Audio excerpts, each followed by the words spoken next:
Today we are talking about community and how you can provide community for anyone who has a neurodivergent family member. So no autism family should ever walk alone. And I could put anything in that blank. No person with mental illness should ever walk alone. No person who has neurodiversity should ever walk alone. No person with any disability or different ability should ever have to walk alone. I do believe that God created us to be social creatures, social society. I think that's one of the reasons that he'll say certain things that we should do, like be anxious for nothing, but by prayer and supplication, make every request known to God. And then the peace that surpasses all understanding will guard your heart and mind. Well, how do you not be anxious for things? Well, that's where other people come in, because other people have experienced anxiety. Other people have had differences, challenges, consequences in their lives. And because of that, they've had to learn, well, how do I deal with anxiety, right? Every therapist had somebody train them to help other people not deal with anxiety. So I think he tells us what to do, but not necessarily how to do it, because that's where community starts. So, from a community perspective, what are some things that we can do to support our people who have an autism family member? Well, I'm going to start with the church. So the first thing I'm going to say is, if you are a place of worship, if you are someone who belongs to a church, please, please, please consider making sure that your place of worship is family friendly and autism friendly. Now, that might mean very small, simple things. Again, I'm going to refer you to the Banquet Network, or TBN. I think they're tbn.org. I should look it up, but the Banquet Network. If you just type in the Banquet Network and then put in disability, you will find it. Or the Banquet Network and put in worship, you will find it. And so basically, what that helps with is helping you start from literally soup to nuts, how to figure out what to do with your ministry. But there are a couple very, very, very small things that you can do. For example, if you've got a small room, like I know at our church, we've got two small rooms. One is a mother's room, one is a family room. So for people that don't want to sit out in the main sanctuary, it's a little area that families can sit in, moms can sit and breastfeed, and then family members can come in.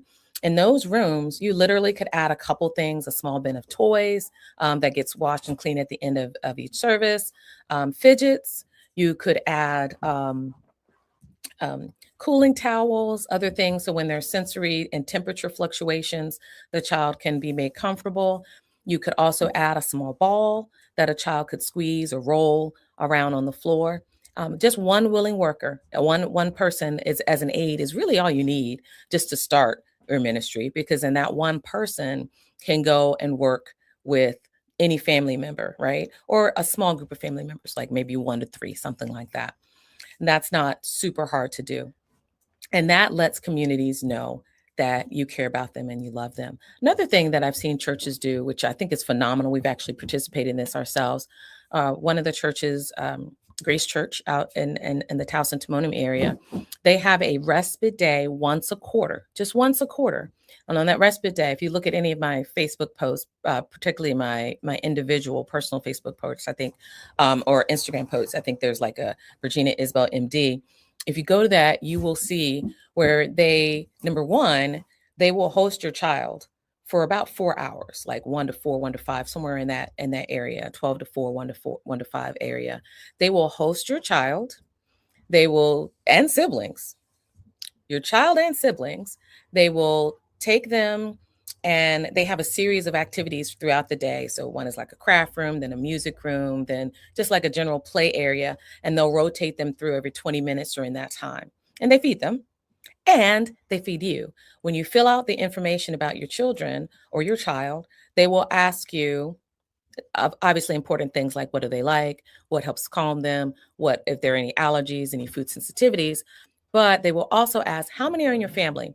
And then what they're going to do is they're going to make sure that you have enough food for a full meal for that evening. So that means you and your partner, you and your spouse, you and another loved one or sibling that's not on the autism spectrum or doesn't have a different ability, have like 4 hours to go and do something for yourself. And then when you get home, you don't even have to think about dinner because they prepared it for you. Usually it's on a Saturday. And what we'll do, We make sure that everyone's fed before they start this event, and then when we go out, usually there's some food related type entity that happens. By the time they're ready to come home, it's dinner time. We honestly have started eating off of the food they give us, and there's so much, it's so voluminous. Even though we're a family of 5, somehow or another the Lord stretches, because we have enough food for that evening's dinner and then also Sunday dinner. So that means that mom doesn't have to cook Sunday dinner either, which is like, love it. So those are other ways that you can make your community safe. Small things. Let's say you're not a church, right? Small things. Actually, let's go back. Church, civic center, organization, business. Just like we have all of these wonderful pride signs or veteran signs, veteran friendly, pride friendly, you can have something that says different ability friendly or neurodiverse friendly, and have a little bin on your front desk. This is a great idea. We don't even have this at our office, but we will now. Just a little container that has a couple things that will be helpful. So maybe gluten-free fun snacks in that little bin for kids that might have different allergies and such. And then maybe some fidgets, and then maybe some sensory aids. So for example, we usually, as a family, I often either carry around the earplug earphones or the over the head earbuds because my son has sensory issues. But there have definitely been times where we're rushing out of the house, or we went out of the house for one thing and then we realized, oh, we've got to make this stop at this place. And I didn't necessarily have the earphones. We keep them in the car, we keep them at the house, but things happen. But to have a set of those, just the little cheap earbud things where you just give them out and the family just goes on about their business, that's something very simple that you can do just to let people in your community know that you are a family friendly, autism friendly, neurodiverse friendly business or agency. So super, super cool to do something like that. And last but not least, you don't have a church, you don't have an organization, you don't have a business. You're just an individual, not just, but you're an individual that just wants to support a family that is on the autism spectrum or having difficulties. There are a couple very simple things that you can do. Have you ever been driving and seen those little street signs that say, "Hey, drive like your kids live here"? You can buy those, and you put it right on your front lawn. There are other ones that you can order that basically says there's a child with autism that lives in this community, right? Please be careful. Or any, again, different ability. There's a blind child, or you can have your homeowners association, you can lobby them and ask them, or if you're part of a place that doesn't have a homeowners association, you can reach out to your local county and just say, hey, we need a sign that says child with autism lives here. Please be aware. Children live here, including a child with autism. Please be aware. Drive slowly. Child may cross the street. We have children that cross the street without autism, and you have to just be careful for those little people.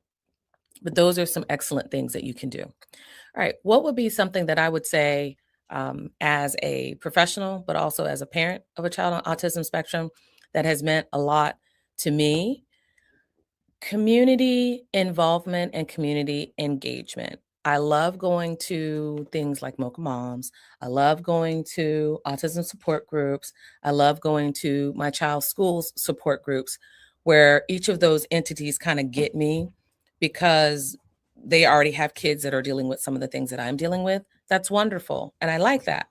However, it's super powerful when there will be an event in the community that was not meant for me, that was not tailored for me, that I'm still invited in and my family's still invited in. My particular family lives in an area where we are the double/triple minority. There's not a lot of people that look like me in that neighborhood. Most of the people in my neighborhood are from a variety of other cultural areas and cultural backgrounds, and they will at times have cultural events that I'm not as familiar with.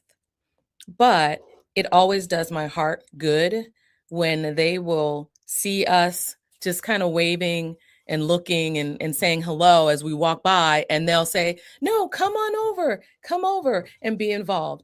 My community, family community, has invited us over when they were having Diwali celebration.